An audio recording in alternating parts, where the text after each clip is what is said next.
नमस्कार विद्यार्थी मित्रांनो, आज बघा आपण गणित काय घेऊन आलोया.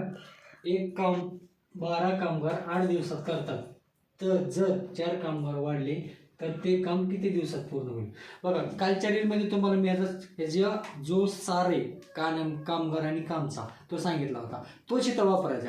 आता बघा इथे काय झाले, कामगार 12 आहेत, इथं काय झाले 4 कामगार वाढलेत, म्हणजे वाढलेत ह्याचा अर्थ काय झाला, हे 8 दिवस आहे ते दिवस कमी लागणार आहेत. तुम्ही ऑप्शन मध्ये बघा, सगळे ऑप्शन जे आहेत ते सगळे ऑप्शन 8 दिवसाच्या आत आहेत, म्हणजे 8 आकड्याच्या खाली. आता बघा हे सॉल्व कसं करायचं. किती कामगार आहेत 12, ओके, इथे 12 लिहून घ्यायचं. ओके, त्याला किती दिवस लागतात 8, ओके, त्याला 8.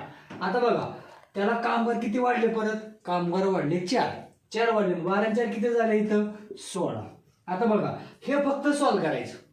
ओके बघा 8 1 8, 8 2 16, इथे किती राहिला वरती 12, 12 भागिले 2 म्हणजे किती आला इथं 6. आता बघा कालच्या आपण रील मध्ये जे सांगितलं, कामगार वाढले तर दिवस कमी लागतात, बरोबर. बघा ऑप्शन त्यांनी कसे टाकलेत, 4 5 6 7, हे सगळे ऑप्शन 8 पेक्षा कसे आहेत, लहान आहेत.